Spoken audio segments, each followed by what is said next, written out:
लक्षद्वीप पर कब्जा करने वाला था पाकिस्तान, भेज दिए थे जंगी जहाज, फिर भी भारत का हिस्सा कैसे बना ये आइलैंड? भारत पाकिस्तान विभाजन के दौरान सरदार पटेल ने अपनी दूरदर्शिता और कूटनीति से कई रियासतों को भारत में मिला लिया। इनमें से एक रियासत थी लक्षद्वीप। लक्षद्वीप एक 36 द्वीपों का समूह है जो भारत के पश्चिमी तट से लगभग 300 किलोमीटर दूर है। द्वीप की आबादी ज़्यादातर मुस्लिम है और विभाजन के समय पाकिस्तान में लक्षद्वीप पर कब्जा करने की कोशिश की।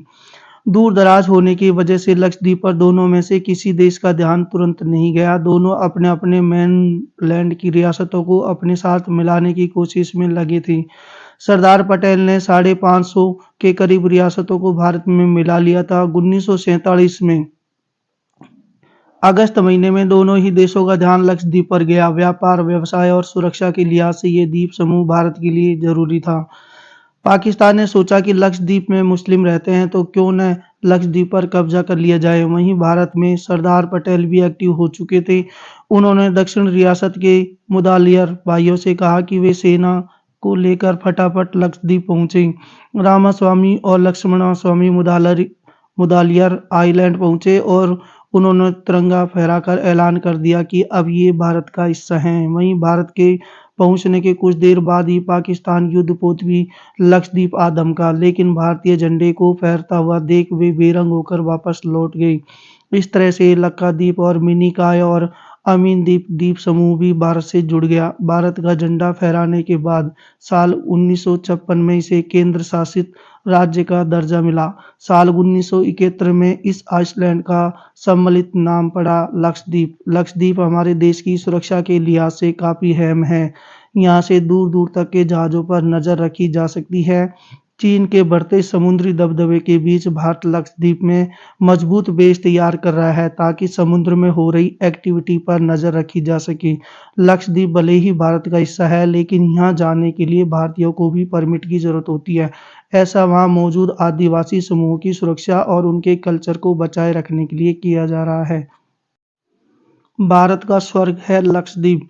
पानी के नीचे बसी है अलग दुनिया, दिल छू लेगी यहाँ की खूबसूरती।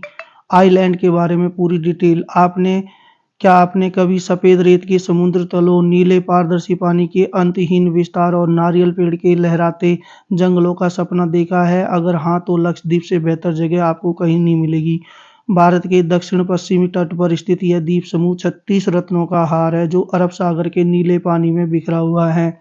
लक्षद्वीप भारत का एक केंद्र शासित प्रदेश है जो अरब सागर में स्थित है। यह भारत के दक्षिणी पश्चिमी तट से 200 से 440 किलोमीटर दूर है। लक्षद्वीप 36 द्वीपों का एक समूह है जिसमें 10 द्वीप बसे हुए हैं। यहाँ की प्राकृतिक सुंदरता इतनी मनमोहक है कि हर भारतीय पर्यटक को इसे देखने का सपना देखना चाहिए। तो आइए आज हम लक्षद्वीप के प्राकृतिक सौंदर्य की यात्रा पर निकलते हैं। देखते हैं कि यह स्वर्ग द्वीप हमें क्या-क्या आश्चर्य प्रदान करता है। स्वर्ग के समान समुद्र तट है। लक्षद्वीप के समुद्र तट किसी सपने से कम नहीं है। नरम सफ़ेद रेत आपके पैरों के नीचे दब जाती है। समुद्र के पानी का रंग इतना स्पष्ट है कि आप नीचे की चट्टानों और रेत को साफ-साफ देख सकते हैं।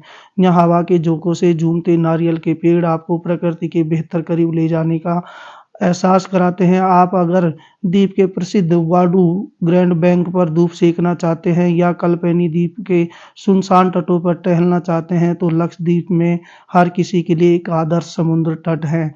लक्षद्वीप में 8 सबसे बेहतरीन समुद्र तट हैं। कावारती बीच, मिनिकॉय बीच, अगती समुद्र तट, कल्पेनी समुद्र तट और कदमत बीच और बंगाराम समुद्र तट और किल्टन बीच और आमिनी बीच। पानी के नीचे का जादू है। लक्षद्वीप का असली जादू पानी के नीचे होता है। यहाँ की प्रवाल भित्तियाँ रंगीन मछलियाँ, कछुओं और अन्य समुद्री जीवों के साथ बहती हैं। स्कूबा डाइविंग और स्नॉर्कलिंग के जरिए आप इस रंगीन दुनिया का पता लगा सकते हैं और समुद्र जीव की अविश्वसनीय विविधता को देख सकते हैं।